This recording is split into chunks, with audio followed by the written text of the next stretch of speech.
মুর্শিদাবাদের জিয়াগঞ্জের বাগডহর পালপাড়ায় আবারও বেজে উঠেছিল হরিনামের সুর। 29শে বৈশাখ থেকে শুরু হওয়া এই শ্রী শ্রী অখণ্ড তারক ব্রহ্ম মহানাম ও লীলা মহোৎসব 61তম বর্ষে পদার্পণ করেছিল। বহু বছরের ঐতিহ্য বহনকারী এই ধর্মীয় অনুষ্ঠানে প্রতি বছরের মতো এবারও প্রচুর ভক্ত সমাগম হয়েছিল বলেই উদ্যোক্তারা জানান। স্থানীয় সূত্রে জানা গিয়েছে, কয়েকদিন ব্যাপী চলা এই মহোৎসব ছিল মহানাম সংকীর্তন, নগর কীর্তন, ভাগবত পাঠ, আরতি সহ একাধিক ধর্মীয় অনুষ্ঠানের সংযোগে সকাল থেকেই পালপাড়া এলাকা জুড়ে শুরু হয়েছিল অনুষ্ঠানের প্রস্তুতি। আলোকসজ্জা থেকে শুরু করে মণ্ডপ নির্মাণ, সবকিছুতেই উৎসবের আমেজ ছিল স্পষ্ট।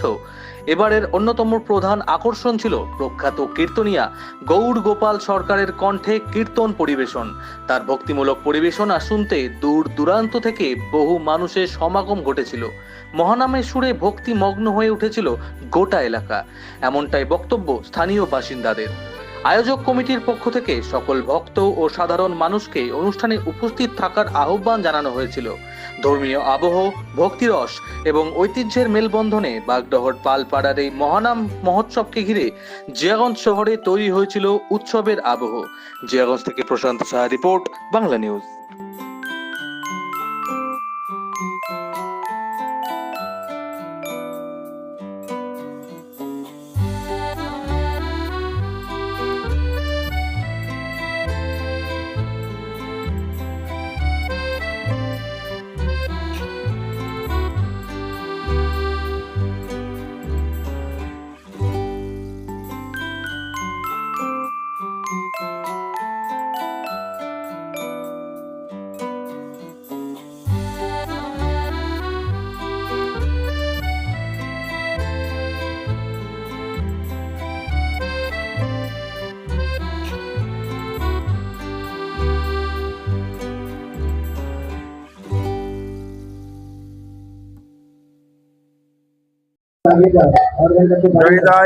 আমি পাপশীল।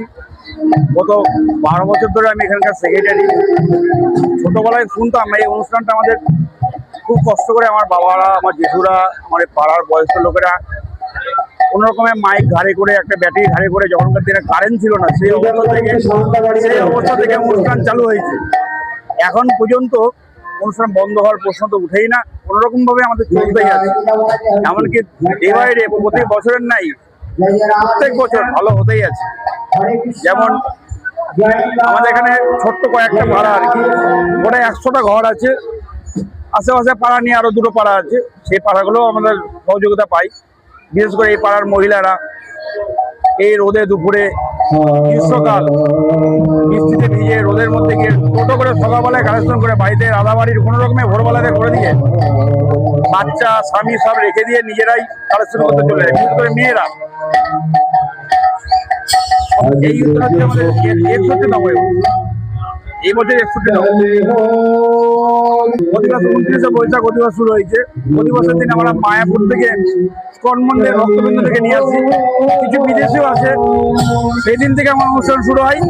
প্রত্যেকটা পাড়ার মহিলারা বা পাড়াবাসীরা আমরা আনন্দ, দুর্গাপূজা যেমন উৎসব হয় তার থেকে বড় উৎসব আমাদের এই পাড়ার।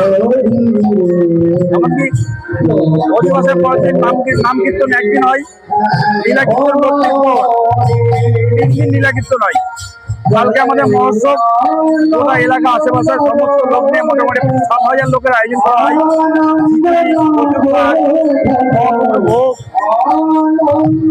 ভালোই হয় এবং অনুষ্ঠানটা। আমাদের এটা বাগডহর পালপাড়া। আমার নাম পাপশীল, আমি সেক্রেটারি। সভাপতি হচ্ছে রবীন্দ্রনাথ ঘোষ। আমার পূর্বে ছিল এর আগে বিনয় কৃষ্ণ পাল, উনি এক কীর্তনিয়া। তার আগে ছিল গোপাল মোহনীয়। গোপাল মোহনের প্রচুর কীর্তিত্ব আছে এই অনুষ্ঠানে। আমাদের মন্দিরটা উনি করে দিয়ে গেছে, আছে চলছে, আস্তে আস্তে ভালোই আছে। আমরা ভালোভাবে অনুষ্ঠানটা হচ্ছে। আশা করছি সবার আশীর্বাদে, সবার সহযোগিতায় সামনের দিন আরো ভালো হবে।